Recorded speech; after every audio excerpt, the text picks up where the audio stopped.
So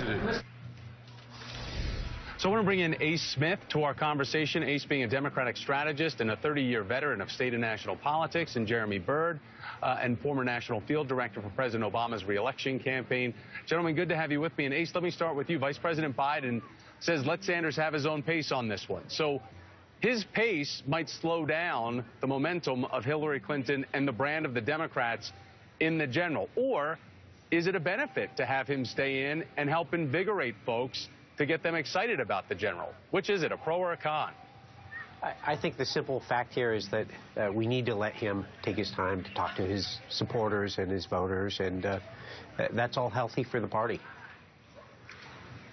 So if you think it's healthy for the party, Jeremy, let me ask you about this, because we have reporting out today talking about the issues of the Sanders campaign. Aides telling Politico that Bernie Sanders is at the heart of the rage against Hillary Clinton and the Democratic Party.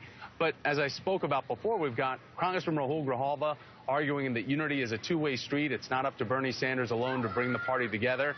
But doesn't Sanders have a greater burden here to get his supporters in line and be pragmatic as well as progressive about the Democratic nominee?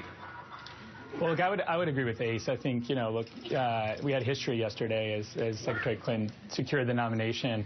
And I think we do, that Bernie Sanders will have some time here. And Secretary said it last night, Secretary Clinton, in her speech, you know, it's hard when you put all of yourself in, all of your passion, all of your heart into a campaign.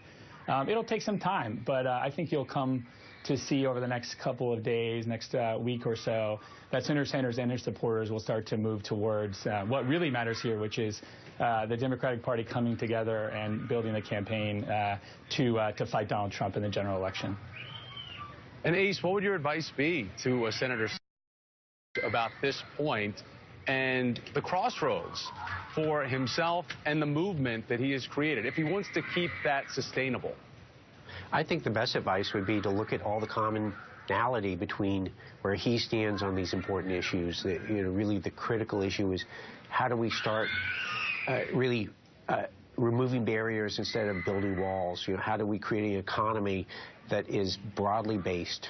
And I think Senator Sanders and Hillary Clinton agree on many things, like raising the minimum wage, family leave, go all the way down the line. And I think there's way more in common than there is anything that divides them.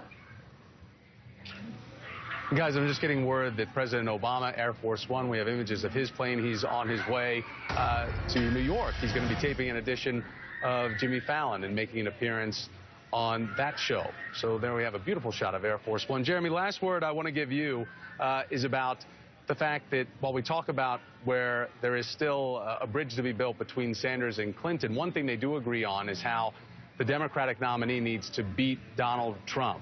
So how do you think they can unify to be able to do that and solidify a position that they are, the Democrats that is, the better person, the better party to be in the White House as opposed to him?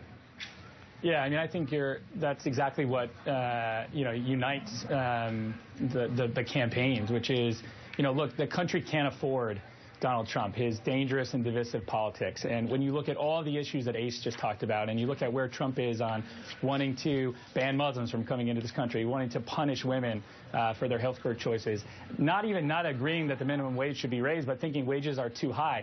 Those are policies that we just can't allow in the White House. And those are positions we can't allow. He's just too dangerous. He's too divisive. And I think it'll be really important as you see supporters and himself come together with the Clinton campaign. There's so much that unites us, and I think there'll be a ton of energy as we head into the fall to unite those forces as we stop Donald Trump.